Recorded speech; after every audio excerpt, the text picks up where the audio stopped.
Welcome to Drinkin Bros, presented by StrikeForceEnergy.com. Put down the water and grab a fucking drink. Yeah. Oh, man. Shit. I am unusually excited, Matthew Best. Dude. Why you excited? I'm unusually excited tonight. When Evan was taking a QDO. A quick dump out, Yeah, of quick course. dump. Yep. Quick dump out. I purchased something. It was an impulse buy, but it was absolutely 100% necessary, and I want that on the record. What is it? I bought a male romper. I just bought a male romper. That is no lie. By the way, it was a lot harder than people think. Like, oh, hey, dude, they're fucking sold out to like 2090. It took me a long time to track one down. This motherfucker was like $150. Well, no shit. Their marketing strategy was fucking brilliant. Those fucks, they came out talking shit on themselves. So everybody's like, yeah, rompers are gay. And then every single dude bought one. Well, and this is where I'd like to invite you into this, Evan, real quick, if I may, because I just purchased this romper, and it took me about a good 45 minutes to buy one. From the original site is Romp Him, HIM. That's the original company who started this. That's where this hilarity ensued, if you will. They don't have. They were so bombarded with orders. They're on back order. They can't ship till August. It's the fucking summer. Men want their rompers. Wouldn't you say that's a terrible business strategy? So we have a wonderful guest with us, Sean O'Connell. Have you ever worn a romper? I've never worn a romper. They just became a thing for men. I mean, never, not once, ever. Yeah, no, they did. Like You're never goddamn slipped right into like they a did, girlfriend's Sean. romper. Yep. No, I could you imagine if I dated girls as large as me? That'd be a bad situation. I never slipped into anyone else's romper. But think about if you would I don't know a fucking thing about what I'm talking about, but like weigh-ins, you just showed up in a fucking romper. Now like, that's that shit a would good be funny idea. as fuck. Yeah. Now that's a good That would be idea. a baller If you're in a move. romper, Can you still make weight with Dude. some article of clothing on? Oh, absolutely. those things are light as fuck. Yeah, and now they do the ceremonial weigh-in for the fans. Like you've already officially made weight, so you've already stripped dude. naked. So now when the fans are there, I mean, you can wear whatever the hell you want. So that would be perfect. They have those lace ones. Get him. Have a sponsor, So, hey, dude. Have Romp Him Dude, no, sponsor we will. your next Black fight. Rifle Coffee will buy a black lace romper and sponsor your next fight. I'm gonna have to. You know what? If indeed I fight again soon, it's probably gonna be in Russia, and that would go over you so serious? well in Russia too. You know what I mean? Oh Because my God. Can I be honest? that'd be hey, fantastic. Can I be real with you? They're selling Putin rompers right now, and they're selling Kim Jong Un ones, but they're on back order. Or else I was gonna get a sweet Kim Jong romper. So these are all. They're going to make an insane amount of profit off of gag gifts. Essentially, Oh, yeah. Right. This is It's like the Snuggie. It's like the the Snuggie. fashion equivalent of a shake weight. Yeah. Right. Yeah. That's why This- I'm making this hand motion. This is it's an beautiful. audio show, but he's jacking off Just at in time least for one Father's penis. Day. Okay, Yes. man. You know? Hey, look, Get you your can dad a jack off romper. 2 penises on this show. What do you, Sean? For the audience, since this is an audio show, what do you do? Well, nothing now. That's why I'm in here, because I literally have nothing to do. I used to be in the UFC. I used to be an ESPN radio host, and now I'm a homeless person. He's not homeless. Now you're a hobo. No, you have a gym, right? You train Matt. Well, I wouldn't say he trains me, more just punches me in the head and calls me a bitch. here's the thing. Matt is such a secure, almost arrogant man in every other area of his life, but he is such a sensitive little bitch when it comes to taking a single punch. Oh, get the fuck. Yeah, look, you don't want to punch. damage the goods. You don't want to damage the fucking Yeah. goods. And look, Yeah, you know? I know he's super handsome and very fit, and Big dong. yeah, Wait. so But we're just soupy. dishing out He's got a comments. It has very been a few soupy weeks. dong. A very soupy. Oh, no. What he's talking about is just because I hadn't been in the gym for 8 weeks. I broke my fucking foot there. yeah. And And then, how did you do that? Yeah, I mean, not setting up a kick and got it Okay. checked. Yeah, being a little bit overzealous with your aggression on your kicks, not setting things up properly. See? So for the first time in 2 months, he comes in to spar, and I'm going, I want to say 43% of max, and I accidentally hit him. Sorry that I punched you. I just said, "Oh, we're going hard." And he's like, "Oh, we're going hard, huh?" And I said, "You might be." He's such a dick. I love it. I fucking Dude, he love almost it. kicked my ass. I made a comment. I made a smart ass fucking comment out by the roaster. And he looked at me. He's like, "Are you fucking with me?" And I was like, "Yeah, dude, I'm just fucking with you." He's like, "I want to beat your ass." And I was like, "I ran, actually." I use my words as weapons. It's okay because like Sean will punch me up and I'll feel my face all fucked up. But then when I go to sleep at night, I sleep secure, and he's I just got to drive little things into his side. Yeah, no, once it's in a fine. while. He goes to like the immediate. I remember how the UFC cut you, you bitch. It's like, wow, That's just mean. That's hurtful. Thanks for going. It's hurtful. Habitual line stepper. You just go to the really mean stuff first. It's nice. I love it. Kick you while you're down. Yeah, it's great. No, it's awesome to have you on, dude. Yeah, no, it's great to be here. Are you fighting anytime soon? Well, it depends on if I sign. So I've got a couple offers on the table both from Russian companies, and I'm waiting, hoping for an offer from Ryzen in Japan or One FC, which is I think Singapore based. But yeah, I'm a free agent right now, and I'm trying to sort of play everyone against one another, and they don't give a shit. They're just like, really? no, here's what we're gonna pay you, and this is the kind of person you're gonna have to fight against, and my leverage is not what I would hope. And you're light heavyweight, right? Yeah, Correct? yeah. The thinnest division probably in the world. Yeah, The thinnest division. as in like the least talent rich. Oh, If that makes sense. And, Because and guys what was your highest ranking in that? I think at one point I was like 16th. Holy Man, shit. that's kind In of the world, weird. right? When you say that's the thinnest Wow. division, you were 16th. What does that really say about you? I'm totally kidding. No, look, I'm Ross a has got my realist. back. I'm a realist here. No. No, but if you think about it, right? Most guys who are between 6 foot and 6'5", who are elite level athletes around the world, are playing something else. Right. True. They're not True. fighters. They're And football players what's the in the weight? United What's the States. catch? What's the weight there for your? 205 pounds is maximum. So most guys walk around anywhere from 220 to 238. Wow. That's a lot of weight cutting. Yeah. Yeah, Man. It's just What do you It's a walk system. around at right now? right now I'm 230, a little chubby at 230. Okay. Yeah. Ah, you look good. I wouldn't sell yourself short. Yeah. Well, we went shirtless. We did. We went. I just suns out, figured I guns would- out I would- the other day. I Was would that, look was that tough. before or after the fight? Oh, that was after. We had Yeah. a couple. I had a couple beers. He Yeah. had water You went and shirtless. wings, and then we went He was shirtless. shirtless. In the bathroom. It was at Denny's. God, It was- yeah. Super awesome. Yeah, I used Come to, on in. Let me I help used you with to that use toilet this- seat, sir. Yeah, I used to Wanna use do that some sink in jujitsu? Denny's to wash myself a lot of times. Yeah, we did. We used the bathroom floors for jiu-jitsu matches. Yeah. It's pretty fun. Hey, you know what I like to wash myself with, Ross? What's that? Just take a guess. Is it Grenade soap! GrenadeSoap.com. Thanks, kids. We got some sponsors. Evan, you always make me laugh the hardest on the sponsors. Hey, look, we'll start with Grenade Soap since it's right on the tip of your dong. GrenadeSoap.com is OD green and combat clean. They've got real gunpowder inside their grenade soap. You'll smell like the inside of your favorite weapon all day long. They've got tactical toothbrushes. They got DOP kits. They've got everything you need to keep yourself clean. They've even got a taint scrubber. Go to grenadesoap.com, type in the promo code Drinkin Bros. You get 20% off of all your orders. Father's Day is right around the corner. And if you haven't seen your father in a while, I feel like that's a sweet Father's Day gift. It's just like, Dad, I bought you 4 taint scrubbers. Yeah. Yeah. And it's Like, I like, wonder thanks, son. Have you smelled my taint recently? And was like, yeah, man. You just got off a 10-mile bike ride, and I smelled it. Smelled your bike seats. I think you need a little taint scrubber. Thanks, son. Nope. I appreciate that. I really appreciate that. It was July and it was hot and you could smell it on the seat.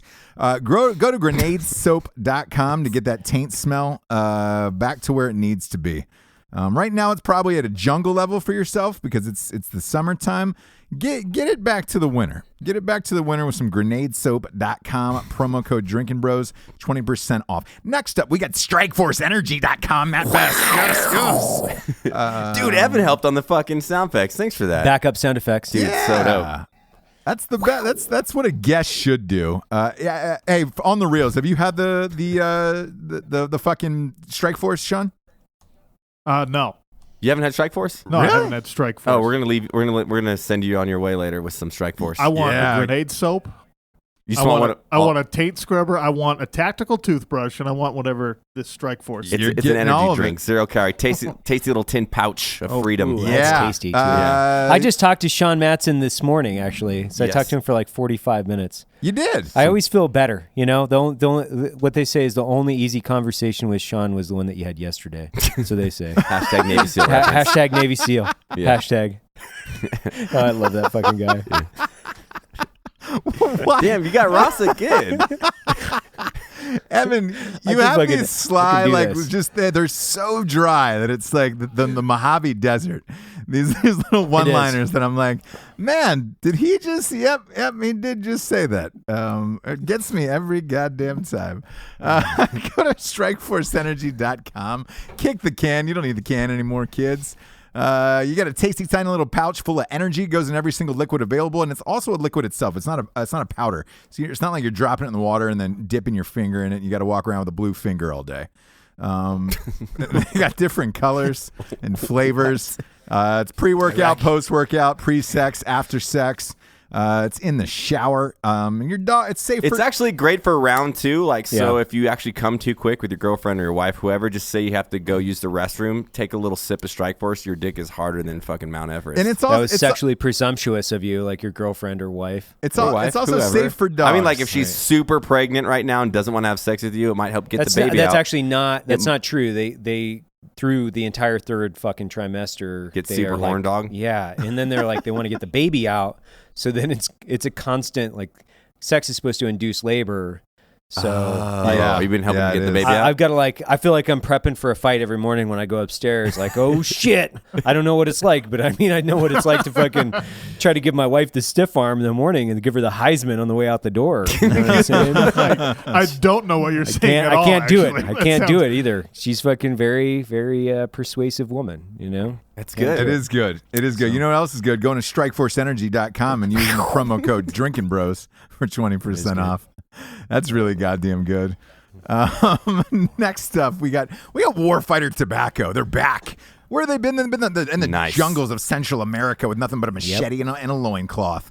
They're turning their shit ups to a 11 on fucking warfightertobacco.com. Go get your goddamn cigars there. They've got cigar shirts, humidors, you name it. Also, if there's any big like local shops in your area that you want them to carry Warfighter cigars, go and fucking talk to them. Reach out, and that the folks at Warfighter will get back to them. They're looking to go worldwide. They're looking to go global. We need to put one in Pitbull's mouth. Mr. Worldwide, Dolly. What the thought was, you went full circle in your fucking head, dude. Yeah, Mr. I Worldwide, did. 805-305. Use the promo code UNLEASHDB for 10% off of warfightertobacco.com. We love their cigars, and they're all veterans. So support these fucking companies, kids. Last but not least, no, actually, that's not true. That's not true. We have one right before Black Rifle Coffee that I really want to get to, and it's ghostbed.com. Yes. Why do I want to get to that? Ghost bed. In particular. I bet Sean wants a fucking ghost bed. What's a ghost bed? It's such good sleep, it scares you. See what I did there? No, it's phenomenal mattress. So, hey, Sean, Ghostbed is having a contest. Whoever has the worst mattress, they've been running this all month, it gets a free mattress. We've had some disgusting entries. We had a guy shit on a mattress the other day. Well, Although I'm Jared going to call told him bullshit to take a because shit on a mattress. It was yeah, don't take a shit on a mattress. It's not how you enter the contest. But some of these people have been filming their fucking beds. There's piss. There's all yellow, brown, red stains. They're like, I don't know how it got there. And you're like, Yeah.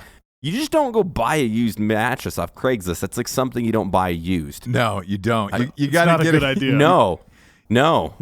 I would sleep on the floor before I bought a used mattress. Plus, there's no reason to buy a used mattress because when they do that neighborhood cleanup where everyone throws their junk on the curb, you know what I'm talking about? Yeah. Right. Great time to go get a mattress. Yeah.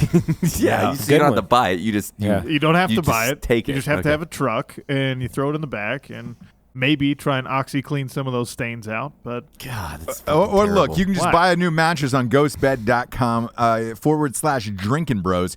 You get $50 off a mattress. You also get 3 free pillows every time you buy a mattress. And the pillows are the fucking jam. The contest is still open, by the way. We've had some disgusting entries. If you have the most disgusting bed of all time, just send in a picture or a video and put #FuckThisBed and tag Ghostbed in it. The winner will be announced live on our show. Man, I'd actually like to interview the winner / loser of this contest, because that one guy who sent it in, it looked like 10,000 Mexicans that had periods all over that. Yeah, bed. that's fucking terrible, dude. It's like Mike and the boys had a fucking Dirty Mike and the something boy. going. Yeah, Soup dude. Kitchen. Soup kitchen, the fucking bed. Ugh. It really did. Ugh. We're big fans of Ghost Bed. The beds are amazing. So if you have one of those disgusting beds, go to ghostbed.com /Drinkin Bros. Last but not least, we got Black Rifle Coffee. Evan Hafer, why don't you tell us about it? Ooh, Black Rifle Coffee is a veteran-owned premium roast-to-order coffee company. We roast and deliver the finest, freshest coffee in the land, right? So I like to use land. I would say lands. Lands? Yeah, like multiple. plural. I'll say multiple I think lands. There's a few continents the out world there. the world is one large planet. It's all connected, Separated by a lot of fused. water. Well, I mean, So on the it's- surface. So there's the, But it's connected by the core. The days of Not a big deal. Pangea are over. Not a big deal. The days of Pangea are not over, my friend. It's an all-in conspiracy to make you think there are multiple continents. Have you actually mapped I think the we'll all continents? come back Have around, you? right? We'll I all know. come back you know around what I'm and saying? reconnect. Have you actually mapped the continents? You're right. No. I stand I- corrected. yeah, I have, Are you yeah. one of those flat earther guys Yeah, too? I'm a flat earther. It's not a big deal. Hey, so Black Rifle Coffee is obviously, it's Matt and I's coffee company. We roast to order coffee right here with Edwin. So Edwin is our former Special Forces Green Beret turned coffee roaster. Edwin and I met in Kabul, Afghanistan in 2013 over a hand grinder and a bunch of snide comments about which person actually knew more about coffee. So now we got this big fucking beautiful coffee roaster back here in Salt Lake City. We roast it that is shit up. absolutely beautiful. Send it out to you. The other thing is we just launched a ton of new products, man. We got new thermoses, new tumblers, and we also launched the one bagger Baggers. in the coffee club. So Yep. you can just get one bag every fucking 4 to 6 weeks if you want. So and the big thing with the coffee club is when you join, you get discounts with other retailers. You get access to a bunch of other shit. It's honestly, it's the deal that I designed for myself. Like if I were ordering coffee from somebody, which is fucking great, you get great deals through like Article 15 clothing, Ready Man, Peacemaker, Leopold Optics is coming on board this month. So buy fucking one optic with your discount, dude. You pay for your coffee for the year. So Shit, super legit. that's a fucking big boy. That's a big boy giveaway right there. Putting our fucking big boy pants on, Ross. Exactly. Yeah, you are. It's kind of like when you have sex with a squirter and she's on her period. You can just vibrate her clit after to wash the period blood off your dick with her squirt juice. Yeah, Boy. yeah, exactly like that. I wonder how I'm going to exactly pull my like that. dick out of my romper. I'll find out when it gets No? there. I'll find out when You don't have to. You can go in through the leg, bro. It's like wearing UDT shorts. You're right. Yeah, you You're cut a hole in the Just romper like- pocket, Just dude. like fold up the leg and hit it. That or great. I cut holes in the pockets and then you just piss out the pocket. Oh, that's a great idea. Yeah, and it's good for hand jobs or hand grinders, whatever you meet, however you meet Hey, guys. We actually What's a hand thought of grinder? a great app, Ross. We want to talk about our app first that we've been developing. So Sure. what it is, it's called Seal Grinder. Right. It's where other seals meet other seals to get hooked up for hot love. Well, there is. It's, So it's it's seal it's grinder. seal on seals, Yeah. but also if you're a civilian and you just want to feel what a seal feels like, it's a Yeah. paid subscription because Yeah. it's you got to pay them to get Now, is down. this a Navy SEAL or like an actual? Yeah, no, like, it's circuit it's for seal? Navy Navy SEALs. I SEALs. mean, Yeah. you can't marry or make love to yourself, so get as close as you can. Yeah. Like you don't have respect for anybody else. Right. Just fucking, keep it in the community. Right. That's what we say. And on the civilian side, it's not prostitution because it's a subscription-based platform that It you're is. ultimately paying about Yeah. $1,000 per month, but you're locked into 3 Navy SEAL dudes a month. Yeah. So I bet it's you- about I bet you there is $333 women per out there who would interaction. pay for this. Oh, God, Hashtag yes. seal grinder. Hashtag support the troops. Support the troops, right? Obviously. I think every woman out there wants to say they fucked a Navy SEAL. I really do. That's what I like Sean was just saying, it's not gay. I just support the troops. You know what I'm saying? Exactly. Yeah. Does it work that way? I don't think it does. Yeah. No, yeah. That's exactly the way it works. He's an altruist. Yeah. And basically when you're living a monastic life like Sean and just supporting the troops, Right. Handies and blowies all around, like it doesn't really matter. Right. It's None of just that like counts just like against your- handing out sandwiches. Right. Count against your total.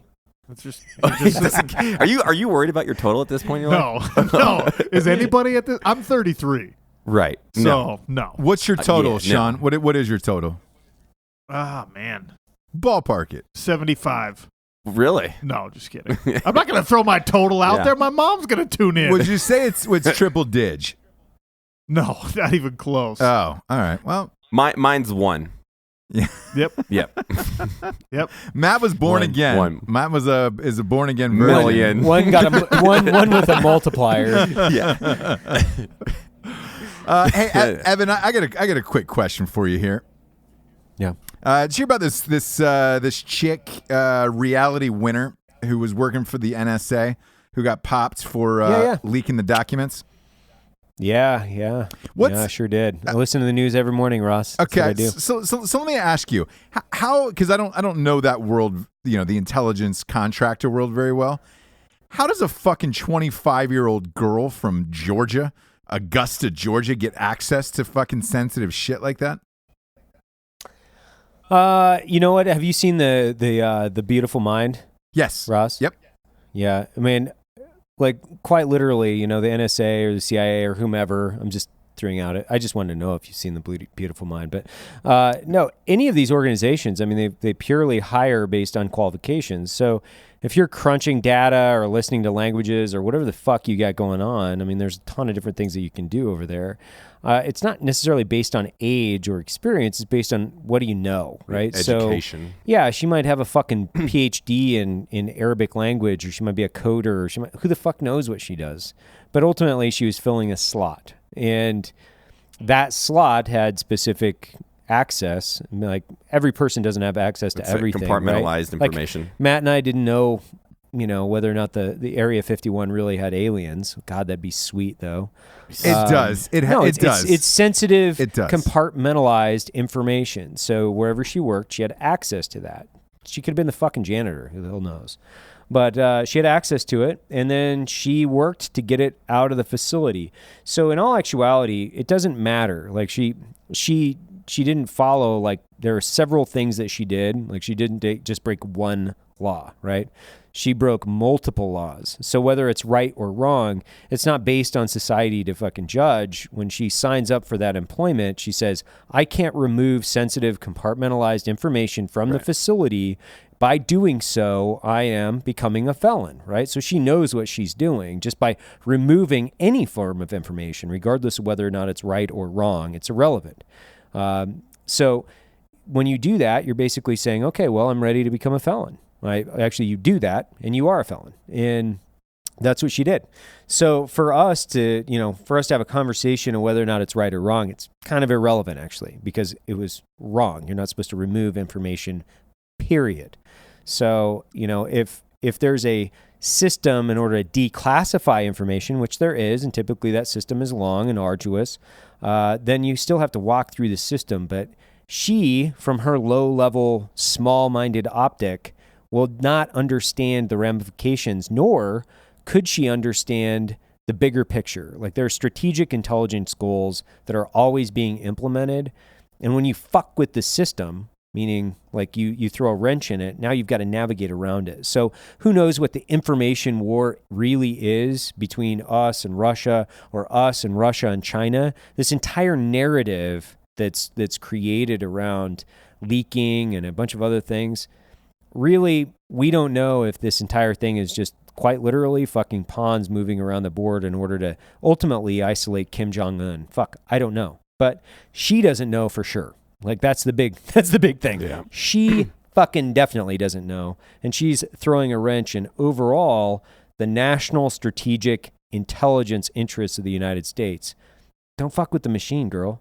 Yeah, and There you go. When I read this, her parents came out. Obviously, they were on the news, and she was like, "Oh, she wouldn't jeopardize anybody's safety. She's not like that. She loves children and animals. She's not a threat to anyone. Not a violent person." But hold on, that's like the same thing as like when a fucking inner city kid goes and fucking rapes and tries to murder someone in a house, and he gets shot, and the family is like, "He's not. He was a good kid." Like, no, he wasn't. His actions spoke to the fact that he was a fucking violent criminal. Your parents, anyone's parents, are not the good source to go to get a real That's what accurate I picture say. of their Yeah. character ever. Ever. Right? If you ask my mom and my dad who I am as a person, they're going to tell you all the great things about me, and they're going to conveniently ignore anything that I've done on the dark side.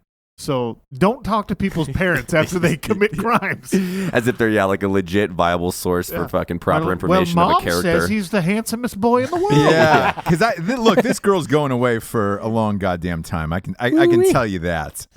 So all of this shit that her parents are coming out saying, like, you knew what you did, and look, sorry, Bernie, because it was, by the way, it was because of Bernie Sanders. She was a huge Bernie Sanders supporter.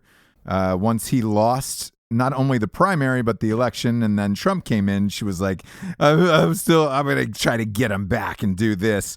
My candidate didn't win, so I'm going to sacrifice intelligence of the whole entire country. Yeah. Fucking So bitch. she gave this report to The Intercept, this online news organization. She knew what the fuck she was doing.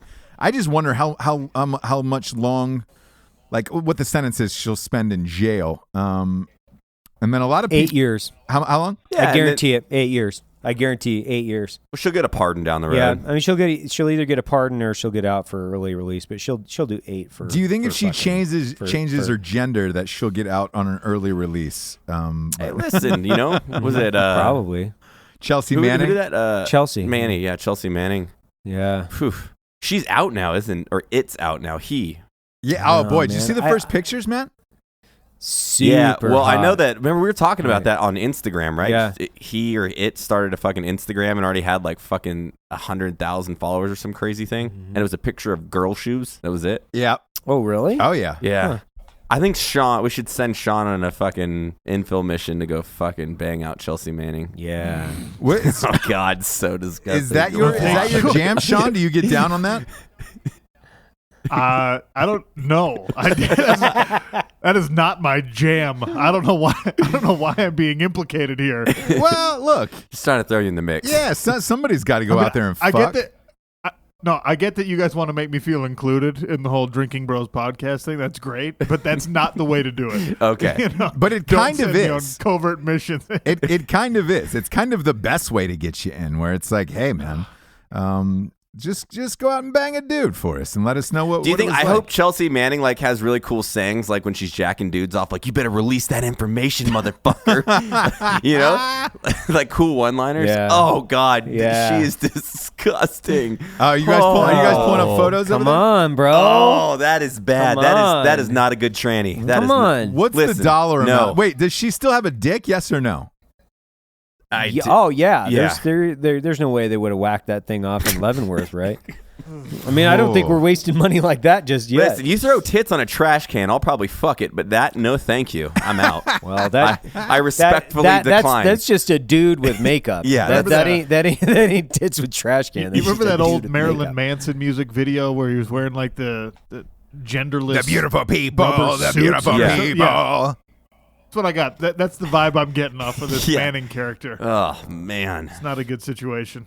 No, he's not. He's not Like that's the thing. Like how much that guy sucks at life. He can't even pull off being a decent girl, and that's what he's trying to do full time. Like, come on, get it together, bro. Dude, that's what I want to see. I want to see Chelsea Manning Fucking and Snowden just make a porn together. call boy. it full release. No, it's called Bergdahl Found. with Bergdahl in the center of the fucking Yeah. Where does anybody have location? the on wobbly Bergdahl age these with days? Bergdahl. Bergdahl's like, how are you guys going to get me released from the Taliban? And they're like, I have an idea.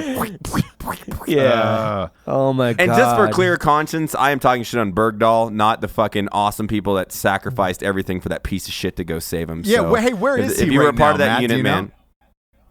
I don't know where Bergdahl is. He went back to He went back to Idaho. Idaho. He's just north of us. Yeah. He was in Up active around, duty after. Yeah, he was up in like Haley, like Sun Valley area. Yeah. That's where he's from.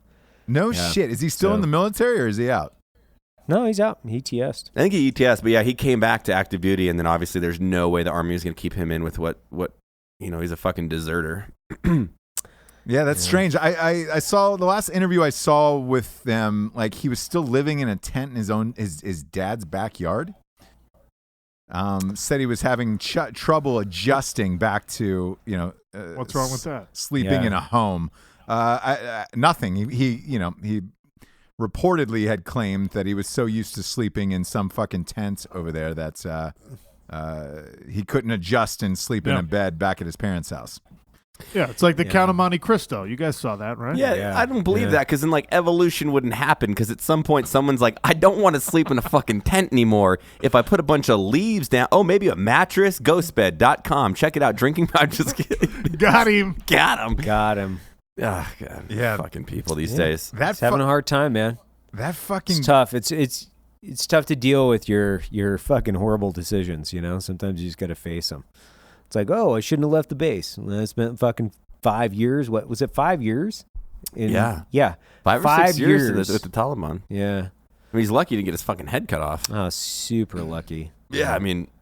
Is he? Or was that all a setup? I was like, is he? Yeah. Or was that all a fucking setup, that whole thing? I wonder. Well, I don't know. If you look at the information surrounding that, like the Taliban's attacks on American bases became significantly more complex, and their routes after his capture, which would signify that he was releasing information on their movements and things like that, which is interesting. Which is why that unit is so... I mean, they had, I think, a couple guys get killed in search parties for Bergdahl, which is... Right. Fucking absolutely terrible, especially when he voluntarily fucking woke up one night and decided to walk off a fucking fob. Like, it's ridiculous. And who... NPR did a long series on Bergdahl, actually. It was really good.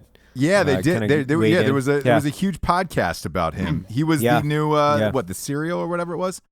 Yeah, Serial. Yeah, it was really fucking good, man. What was the end result of it? What did they say, Evan? I didn't listen to the last couple episodes. What was the end result of it? Crazy. Was it? Kid was fucking crazy. Yeah, I mean, the Coast Guard had basically deemed him unfit for service, and then the Army accepted him. So they deemed him unfit for service based on mental instability. And then the Army was like, yeah, fuck it, we'll take you. And, I mean, that's obvious, man. Like, in fucking 17 years or 16 years of war, people just don't walk off bases. They don't, because like they know what is fucking waiting for them, regardless of how friendly they think they are, or this fucking illusion or disillusion, whatever it is, you're disillusioned with command. And then this like illusion that the Taliban is going to fucking accept you into open arms or whatever it is. It's like, dude, you're an American soldier. You just walked off a fob in Afghanistan. What's waiting for you on the other end is like the sharp edge of an actor, the fucking blunt round tip of a dick in your ass. So you get those two choices. And anybody that spent longer than fucking 15 minutes in Afghanistan with a half wit in their head would understand that. So it can basically be reduced to the fact like this dude was a fucking half wit, like not even a full wit.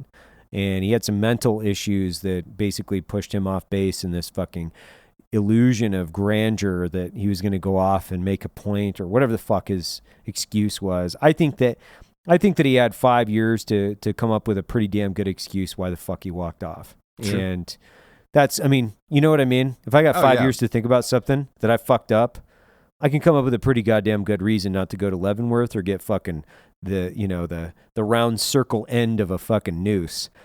Like, I can come up with a pretty good story. Oh, I saw a space alien out there, and I was like, what? I want to fucking go talk to that motherfucker. And then all of a sudden, I was scooped up by the Taliban. I wasn't trying to, like, go over there and fight with them or anything. You know what I'm saying? Yeah. I'm just super into aliens, guys. What the fuck? Forgive my civilian ignorance here, but how many guys in a normal situation are you serving with that are liabilities to you and the people around you? Shit. I mean, I would say you always probably have a couple in a platoon size element, a couple that are you always make sure that they're probably not in the stack, that they're sitting on an OP and guarding the aid bag or something like that. I mean, sometimes you can't put enough counseling statements together to even RFS someone out of like Ranger Battalion or whatever. It's just you can't get rid of them and you don't want to keep them kind of thing. So you always got them across the military. You do, and and even in SF, like a 12-man ODA is not that big. You got 12 dudes, but you always have a few guys in the company. A company would be 6, depending on the size of the ODA and whether or not you're including the ODB. You're gonna have a few guys that are wing nuts, and whether or not they're operational capable, that's dependent on the operation and whether or not what you're doing. And then when you're working with Indige, fuck, man, that's a wild card. Depending on how long you've been working with them, what the Indige force is and their capabilities.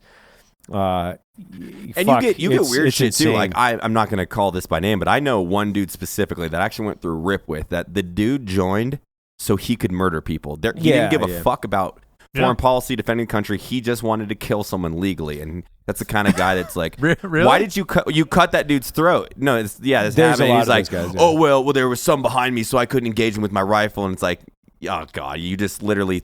You just slung your rifle, ran over and slit his throat because you wanted to fucking. You wanted to know what it felt like. I mean, the guy was a combatant, but yeah, they just wanted to be in that environment and live that Neanderthal style life. So wow, I met a few of those cats. Like Yeah. I mean, like it's pretty interesting because you kind of spend time with like bona fide bloodlusting murderers. They just become comfortable with your, you could become comfortable with just surrounding yourself with them at any point in time. I mean, just the building alone. I mean.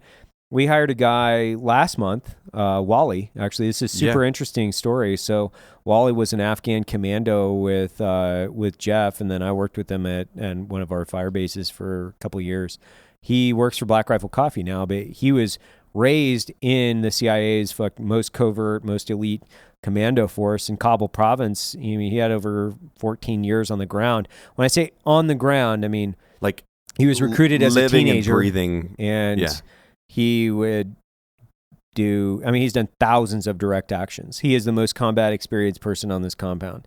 He's an Afghani. He legally immigrated here to the United States, but he's literally been responsible for killing hundreds of people. With bullets. Bad dudes. Yeah. Bad dudes. He had like 7 or so assassination attempts directly on him and his family. He's lost around 15 family members. Like, this guy's a stud. Shit. And a testament to fucking Evan and Jeff is they'd worked with this guy, and you'll meet him around here, but he was working at a fucking gas station in North Virginia. No, Maryland. Or West Virginia? Yeah, Maryland. Or Maryland, yeah. Okay. So just working at a gas station, move his family here, like trying to barely make ends meet. And, Jeff and Evan, he somehow networked back with him. We're like, dude, come out to Salt Lake City. He came out here and he's like, I love it out here. And he's like, cool. Well, and we paid for his, and I'll say we, but, Evan and Jeff, the whole moved his whole entire family out here just to kind of get back. Because I think some people forget about the amount of sacrifice that someone like that did. He fought for our foreign policy and his own country, Afghanistan, for 14 years in one of the most elite units that exist. Like thousands of direct action, like thousands of direct action, like hits, like vehicle interdictions.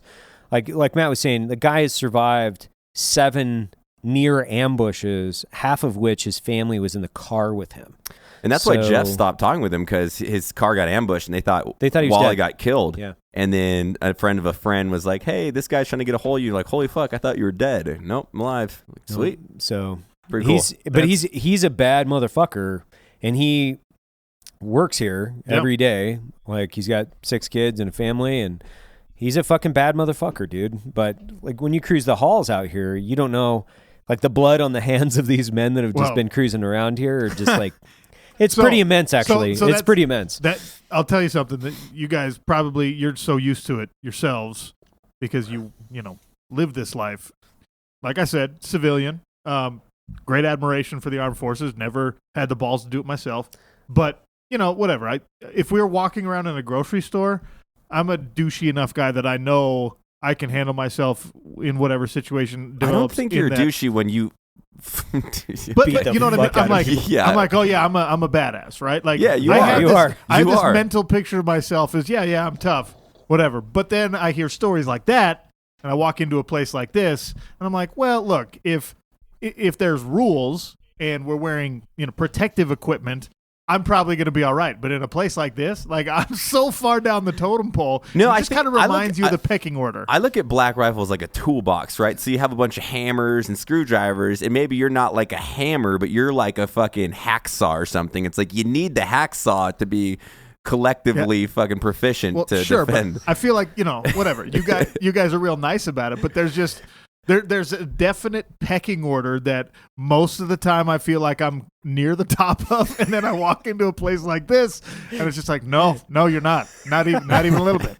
Not even close. Well, which is cool. Like, it's fine for me. It doesn't, my ego survives it, but it fascinates the hell out of me because, Evan, no offense, but you look like a tiny little bitch. But I know you could kill me several different ways. Only with a handgun. Only with a handgun. That's like one of my backwards compliments for Evan whenever we get interviewed. Like, tell me about Evan. I'm like, well, he looks like a hipster little fuck because he's always got his his own coffee maker in a travel bag everywhere he goes, his little flannels, and you throw the dude a fucking AR and a pistol, and you're like, oh, this guy's no fucking joke. And especially how intelligent he is. Like, I don't want to be on the receiving end of any form of tactics that come from that fucking dude's brain. We were talking about this. I was training with a couple of my good friends at the gym this morning, and you train with Dave Allred. He's a financial advisor. Yeah. He's the handsomest guy on the planet. He's always smiling, and he's the dude.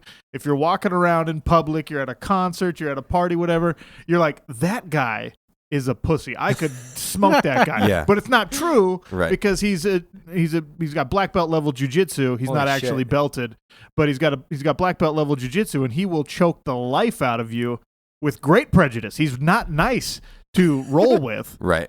And so we were talking about this exact same principle at the gym this morning, but then it's magnified tenfold when I come to a place like this. That gets in a whole nother discussion too. It's like why I never will hang out with people that want to get in bar fights, right? Because again, you look at a guy like that, and even you, like you're a bigger guy, but like someone who has maybe done my form of, I don't know, I'd be like, man, I could fuck that dude up potentially, I would get knocked out so fucking fast and quick that I wouldn't wake up for 7 fucking Sean days. looks like he looks like he might be ready to hit the golf course with his fucking with his former frat buddies. Middle management. All right, I like it. Seriously, like I'm the exact middle ground where people, like, if they're not paying attention, and most people don't pay attention, people look at me and they're just like, well, he's big enough that I wouldn't feel like I was taking advantage by fighting him. Right. But he's not so big that I'm intimidated. People fuck with me all the time. Seriously? Do they really? And you're just like, come on, because when I'm friendly and I don't feel like I have to.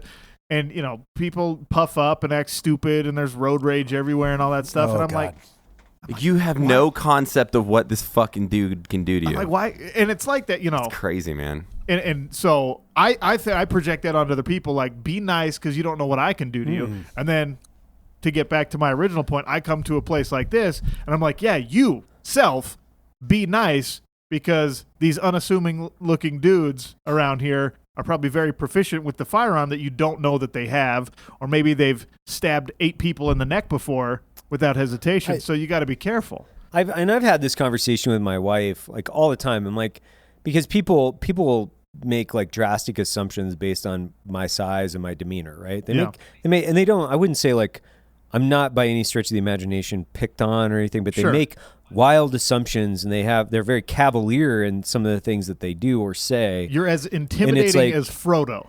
Yeah, seriously, I'm not intimidating whatsoever. And it's like, man, like I have had to talk to people and go, you are getting ready to make a life decision that you can't fold back from.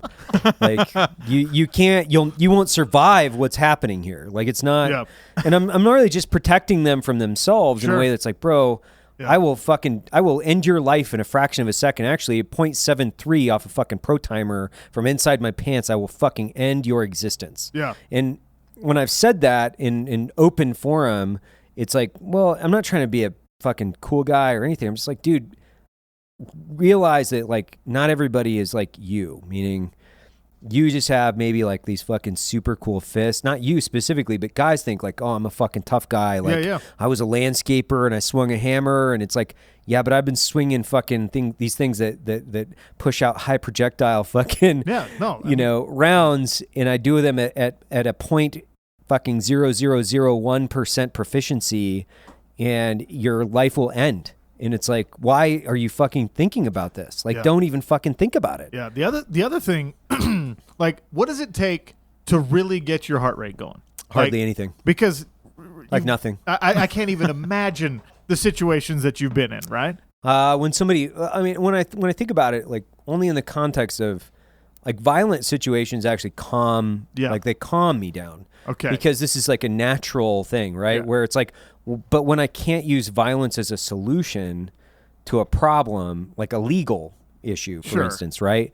Those things get my blood boiling because those are obstacles which are honestly somewhat outside of human nature in order to deal with the solution. So when you have to deal with like bureaucratic fucking paperwork in order to solve a solution where it's like, hey, why don't I just fucking mount up my guys and I go and I fucking kill your entire family and we just fucking solve this, like we just make you disappear. That's typically the fucking tool that I want to reach in and grab out of my bag and fucking go to work with. Yeah. But business has forced me to be quite a bit different in the way that's like, oh, okay, well, we still have the same kind of assets. Like our fucking general counsel looks like he just fucking walked off a Viking ship. Yeah. Yeah. He's a massive human being that has killed fucking hundreds of people. I mean, he's a professional fucking JTAC. He's got 20 some years in the military. I mean, the dude has been spreading the good cheer through explosives around the world for his entire life. And so those people in this building, I think I don't know why we're launching into this conversation, but it is kind of interesting. Why not? It's a fun environment to exist in. Yeah. You know? It Because really people are I think higher problem solvers, but go ahead. Well, it's fascinating to someone like myself who feels like, by civilian standards, I'm a risk taker and I'm a person who's put himself into some wild situations, like the things that I do for fun and money. A lot of people can't even fathom themselves doing. And then you ratchet that up however many notches, and I'm like, well, that's how all of you made your living and gained your life experience, and it's bananas. So the disparity between the guy at the 4th of July parade who got drunk and started acting like a jerk and works at the auto shop, right? That guy versus me is a certain step up. That guy versus you, it's like not even the same atmosphere. Yeah, right? but you can't just shoot him for being a dick, unfortunately. But even like guys that are super familiar with violence, and I had this conversation a few years ago with my buddy at his wedding, actually. Okay. Super funny. Weird conversation. Yeah, perfect. That's a perfect wedding combo. Because there was a guy there who was his friend, and I was like, it's the exact scenario, right? So here's this guy. His friend's out front of this bar that, my buddy had rented out for the post reception, whatever. And his friend's fucking barfing out front. And I walked up to the guy. I'm trying to be nice, but I made a joke. I was like, hey, dude, your girlfriend's outside and she's fucking barfing. You might want to go help him out. And he turns around and he's like, who the fuck are you? Right. And I'm like, I'm just fucking around, man. But, I'm nobody really. I'm just, hey, dude, your buddy's outside. And he's like, you don't know who the fuck I am. I'm like, you're right, I don't. You're right. I don't. I don't know who you are. The same, and is I true don't. The other way. And you don't know who I am. Yeah. So let's just like call it, call it quits or whatever. And he's like, you fucking and whatever. He launched into this whole fucking like tough guy diatribe, and I was like, hey man, I'll tell you what. I'll call you tomorrow when you're sober, and I'll drive over to your house, and we can fucking have it out. And he's like, you're fucking crazy. I want to fucking fight right now, And I'm like, nah, you're fucking drinking. I'm drinking. So I call the guy the next day, like, no shit. I pick up the phone and call him. Fucking 10 a.m. I'm like, hey, this is Evan. I met you last night. We had some words at the bar. I'm about 15 minutes away from your house. I'm going to stop by and, let's go at it, man. Hey, dude, I talked to Brandon. I know who you are. I do not want to do this. I am extremely apologetic. Yeah. And I'm like, but I'm comfortable with violence. I would not be comfortable with violence with you or, somebody that I know is supremely capable of fucking mass producing a lot of pain, but I'm super comfortable with average Joe. Like, I'm way more comfortable with violence on average Joe, even with my size. I'm like, fuck, dude. My time frame, even at 3 years out of the game, I'm fucking way ahead of you are. It's like dudes that never have fought or anything have never seen it. And I talked about that on a previous episode. Sean was about like the difference of like coming into the gym at Jeremy's and with all you guys, where you walk in, some of me have like, hey, I've boxed for a few years. I feel pretty like fine with myself, and then just getting humbled so fast. You're like, there's nothing that I can do as a physical male that would really back you up. There really isn't. I mean, unless I have a fucking bat or a pistol, but right. It's sad. But, it's a sad day. But even then, a bat, like Jesus, dude. I still don't want to do that. I don't want to go against him with a bat. But the other, but you know that sure, cool, that's true. I'm flattered or whatever. But in any real world weapon scenario or actual holy shit, things are going down, I'm looking to you like, what do we do here? Because all I can do is punch stuff. Like, that's all I'm really good at. In fact, we joked about it at the start of the show. I'm between contracts in the fight game. I'm between contracts in my broadcasting career. I have no discernible skills. Like, I'm just like, if you want a resume for people who can build relationships and talk for a living and beat somebody up, mine's pretty solid. We might have a position here at Black That Rifle appears Coffee. you fit the profile of every person that fucking works here. But if you need someone who's good at fixing cars, building houses, I'm just like, I don't really have in like a holy shit what's going on scenario. I don't have discernible skills except that I guess if someone wants to engage in hand-to-hand combat, I can handle things. It's wild. It's just, but it's the way life is right now. Because everyone takes a little bit of a different path. You know, there's obviously firearms around this facility, and like I'm probably the worst one. I'm probably the worst, and I'm not bad, but I'm probably terrible compared to you guys. But and I'm gonna throw Jeremy into this mix, like Jeremy Horn. Right. Yeah. Because now Our look at coach, that dude. Holy God! By the way, for the audience, they're talking about Jeremy Horn, correct? Yeah, Jeremy Horn. Yeah, Jeremy Horn. Like he's a UFC legend. Yes, he's a fucking legend. But he's super proficient with firearms, and he can beat you to death. Yeah, I mean, he is one of the most dangerous people alive. Like he is one of the most fucking dangerous men on the planet. It's amazing because I always joke. Jeremy's very humble as well. He's so socially awkward. It's like painful, and he's very humble, and he doesn't like to have people even approach him for pictures or autographs or things like that. I won a fight. I won a bonus in the UFC. Knocked the dude out in a kind of comeback fashion in Boston, Massachusetts. And I'm walking out of the octagon on cloud nine. It was my first UFC win. I think I'm the greatest thing ever. A couple people stopped me, and there's like a line forming to take pictures. And I'm like, oh, sweet. All these people want to take pictures with me. They did not. They wanted to take pictures with Jeremy. Was he cornering you? Yeah, he was Really? cornering me. He's Yeah. my coach. So I was like, well, okay, that puts it in perspective. And he doesn't like that kind of stuff. But I always joke with Jeremy because there are three ultimate trump cards, in my opinion, that a man can pull out on other men. There's three trump cards, right? And unfortunately, one of them in today's world is, well, I make more money than you. Jeremy can't pull that one out, right? But that matters a lot in the world today. And then there's some people. And then there's, well, I have a bigger dick than you. And that one Jeremy can pull out on people all the time because it's scary. Like, it's crazy. And then out of nowhere, Same Jeremy here. Horn's dick size come out. And then there's well, I can beat you up, or I can hurt you, or I can put you down. And Jeremy's got that. So he's got two out of the three possible trump cards. You know what we need to do is we need to interface with Jeremy and try to make him more money. Then he's got all three. We create Frankenstein. We create Trump. Yeah. Wait. Trump card. Trump card. But yeah, and I always joke with him. I'm just like, dude, you can hurt people in every imaginable way that's relevant, and you walk around in the world. How does that feel? And he's like, well, you're the same way. I said, no. It's not the same at all. But it must be a strange feeling, and that's why I bring it up. For you guys, it must be a strange feeling that, like, you've been in such dangerous situations because of your previous careers. Yeah, but I'm a realist in that way, where it's like, you think I have my fucking pistol on me. I'm like, hey, I can probably fucking outfight most people in this bar, and then I'm like, stop someone coming up from behind me and blowing my head off. So That's true, yeah. You could be the most trained, well fucking put together guy in the world, but all it takes is some weird fucking punch or a fucking pistol to the back of your head. So I'm like, you can only be so prepared, because I went through a surprise attack is the only thing that can really get to you. You know what I mean? That's like, if you are there are people listening, there are people driving around Salt Lake City here that you put them in any scenario that's even remotely dangerous and they're done for. You tell them the scenario that's coming at them, like, all right, there's two guys, they're both mad, one of them has a baseball bat, what do? They have no answer for that because they're not proficient in hand-to-hand combat, they're not proficient with firearms. They don't have the mental wherewithal or the calm under pressure that's necessary to handle situations like that. That's, I think, the majority of people. We're domesticated males in our society today.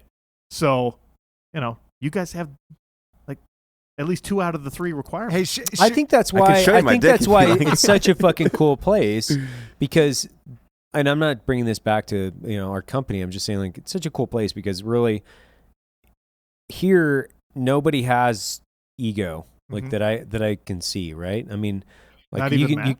Well, I mean, no, because everybody's functioning at such a high fucking level. Yeah. Where, like I said, like the GC is. He looks like a Viking, and he's got a law degree. So he's kind of got you trumped, man. He's got a fucking law degree, and he's like 400 fucking pounds. Yeah. He looks like a fit Ernest Hemingway. And then you walk down the hall, you got Troy. We just hired Troy not too long ago. He was my boss. He was a spook for several years. You've got Robin, who was a spook for several years. Like, you've got all these CIA people cruising around here at Black Rifle. Then you have Bert Koontz, who was a former SF guy. 18 Delta, yeah. And then he was on a reality show for a long time. Like, you got all these people that are like, they're so fucking cool that everybody can just kind of like relax. Yeah. Like, nobody's really like putting up with any of this shit, because when I say that, it's like nobody's dick measuring. Like Jeremy can cruise in here, and Jeremy's like, hey man, what's up? And can sit down on a couch and fucking feel completely relaxed in the fact that it's like, I know Jeremy can just fucking destroy me probably in like 5 seconds. Like, it takes him more time to recock his arms to fuck me up than actually like to fuck me up, right? But he also knows, like, I'm going to beat him on the pro timer. Like, I'm going to beat him on the pro timer, right? So for us, and Matt's going to be the same way. Like, Jeremy knows, like, hey, I can fuck that dude up, but Matt's going to beat me on the timer. So Jeremy can be in here, and he can go, and he knows he's a super high fucking functioning shooter. He's fucking great, actually. Yeah, he's really good. He's really fucking good. But I guarantee he can't go anywhere else in any other business and be like, those guys can actually, they can outshoot me. Yeah. And I guess. And the law degree guy can, like, he's not going to be easy to fuck up. I guess it's like a really long-winded way of saying that, like, there are very few environments that I still walk into and I'm like, I'm out of my element here. That's like if you measure your dick with Ross. It is so big. It's like, Are you serious? It's like an Is it that big? It's like an anaconda ate a person. It's got that really big girth Is it in that the center. big? I mean, it's huge. Nothing you Really? can do. Nothing you can do. I my thought man. it was just fucking. I really thought that was just propaganda, Ross. No. I didn't realize it was like real. No, there's no fake news in these jeans, Evan. It's all real. It's all real news. It's all real. It's all real news. That down bulge isn't fake news. That's fucking. That's the no spin zone down there. Yeah, it's Al Jazeera in your pants, there. bro. You're goddamn right. Straight to the facts. My ball sack has created a jihadi. I don't even know what that means. Hey, Sean, I got one question for you before we get to the Drinkin Bro of the week. Have you ever had to fuck somebody up in a bar in a real life situation? Yes. How did that end? Badly. It was actually 2 individuals, and it was really the incident that sparked my fighting career, oddly enough. I don't know how many people have even heard this story. Most of my friends, I grew up in Salt Lake, so most of my friends here are pretty conservative Mormon kids. A bunch of my friends went to BYU, and when I was in college, we'd hang out at a place up here called Liquid Joe's on Thursday nights. They had like an 80s butt rock cover band that would come in, and it was a super fun show. So like 4 of my lame buddies came up from BYU, and we're hanging out at this bar, and if you've ever met a kid who goes to BYU, they stick out if you're sitting in a bar. Bring them young. Bring them young. Yeah. So, but all these guys, I grew up with all these guys from like 3rd grade on, and they're great human beings, and they're smart, and they're capable, and they're wonderful. They're just not really suited for an environment full of drunken assholes. And I'm hanging out with some of my buddies in this bar, and the band is playing, and some drunken dickhead comes up and starts messing with my friend Charlie, who happens to be the smallest of all of us. Shocking. And just, kind of harassing him, bumping into him on purpose and things like that. And he's very clearly inebriated. So I just tell Charlie, hey, man, come stand on the other side of me, and this kid will leave you alone. And then some other kid, comes and bothers him from the other side. So now it's 2 of this group of maybe 6 or 7 dudes, and it's me with 4 other dudes, and they're just being dicks. And so the guy who originally started the problem, I just looked at him and I said, look, man, leave my friends alone or I'm going to kick your ass. And he's drunk and doesn't, like I said before, I'm the size of dude that you're going to look at and maybe be like, oh, he's a little bigger than me. But it challenges that inner drunk ego of like, I could fuck this dude up. Right. So he's just like, fuck you, man, you're not going to do anything. And so he doesn't shove me, he shoves Charlie again. Oh, God. And so I punched him in the face and put him down and started pounding on him. And then his friend jumped in and I had to sort of turn my attention on that guy and knocked him down and pounded him a little bit. And my lame, funny BYU buddies started kicking him in the face and stuff like that. And it was a situation where, I was like, okay, well, and I'd been training and I was just coming off of my college football career. And I was like, all right, well, this isn't like a real fight scenario, but I just beat up 2 dudes and everyone else in the bar just kind of stood back and was like, oh boy, don't mess with that guy. Even the bouncers were like, hey man, relax. We're just going to ask you to leave. We don't want any bad situations to develop. And so that was the last time that I really had to, in a bar or public situation, had to put anybody down. How does that feel though? And like, do you almost feel bad? Like, God, if you weren't so drunk and being an asshole, you could have saved your fucking broken orbital bone. I definitely felt bad about it, but because it was like, if he had just been messing with me and harassing me, it probably wouldn't have happened. Got it. But it's like the anti-bully kind of thing. You got like a protective instinct over your friends, especially your friends that are not going to handle the situation themselves. Right. So, fair enough. Yeah. I always wondered that situation. A guy walked into a bar in college for me, Kevin Randleman. He was in the UFC. Do you remember him? Yes. Rest in peace, Kevin Randleman. Yeah, I saw him get in a bar fight. This is why I ask you this question. I saw him get in a bar fight. I personally saw him just destroy 5 or 6 people. And I was like, oh my! I was the bouncer that night, and didn't even bother. I was just like, yep, you can. He probably could have taken down like maybe 15 or 20, and I wouldn't have done shit. I'd never seen a human destroy that many people in a bar, and it was one of those things where it was just like very similar to the situation you were saying. A bunch of fraternity guys didn't know who this guy was, and then all of a sudden, there was just blood everywhere, and you're like, fuck. You never know where it's coming from. Especially a collegiate wrestler. Those fucking dudes are, fuck that. Oh, boy. You never know. Yeah. Big bag and nope. Well, and the funny thing is so like, I understand why people look at me and they're just like, oh, maybe I can mess with this guy and it won't turn out bad for me. I worked in the bars here in Salt Lake City for a long time, bouncing and working doors and things like that. And for people out there who don't know, we have a large Polynesian community, and Tongan and Samoans love fighting. It's just part of the culture, right? And so every once in a while, you get a few of them that cruise to the bar looking for a fight. They're not even looking to get drunk. They're not even looking to get laid. They just want to get in a fight. And so that would happen a lot, where you'd have to deal with those guys. And then invariably they'd be surprised that this white boy was able to handle himself decently. But I understand why people look at me and they're just like, I can take this guy. Kevin Randleman, though?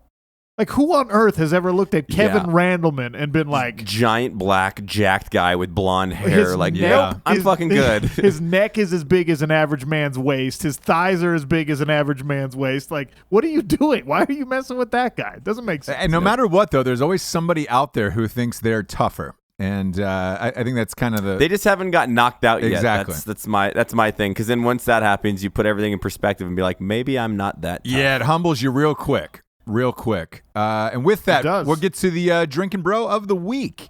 This one was sent in by Mark Mahaffey. Mark says, hey, I'd like to nominate Chuck Schoenfeldt for Drinkin Bro of the week. He's a Marine who served for 5 years and now is working 40-plus hours a week, going to school and being a loving husband and a great father to soon-to-be 3 little girls. He's currently going through a rough custody battle for his oldest daughter, and a shout-out from you guys will lift his spirits. He's the one who turned me on to this podcast in the first place, and I'm proud to call him my brother. Hey, Hey, thanks, man. Thanks, Mark. We appreciate it. Yeah, cheers, brother. Always shocked when nobody dies at the end of these. Because we do accept any stories, by the way, happy or sad. But there's just a crazy amount of death. This one was all right. And I hope you get your eldest daughter. Yeah, cheers to you, brother. Cheers, man. Wow, this fucking flew by today. Hey, Sean, man, you were a super interesting guest. Thanks for being on the show. Man, I'd do it anytime you want. It's a lot of fun. I like being around you weird people with your... Where can people find you out on social media? Yeah. At Real OC Sports is where you'll find me on both Instagram and Twitter. Got some things a-brewing where we'll be getting back into the sports media sooner than later, very likely, and hopefully fight announcement coming soon. Perfect. Yeah, check him out on that. And if you haven't seen, go to YouTube and Google Sean O'Connell highlight weigh-ins, and it's the funniest shit ever because he trolls everybody during the UFC weigh-ins. Yeah, because My favorite. why you're already gonna fight somebody, so why be a dickhead? That's what I'm saying. It's fucking amazing. I love it. It's a lot of fun. Also, Well, fucking A. Thanks for coming on, brother. awesome. Yeah, we appreciate Thanks, it. And thanks for also, we got 2 live shows coming up in Denver, Colorado, June 22nd. At the Soiled Dove Theater. And then we've got a show June 23rd in Colorado Springs at Pikes Peak. The whole crew will be there. Evan, Matts, myself, Rocco, and Jared. You can buy your tickets at ticketfly.com now. The shows are coming up in a week and a half, and Evan is not staying in Jared's room. Found that out today. He's not. He's not. He doesn't do that. Can I plug? Definitely not. Yeah, staying. plug whatever you want.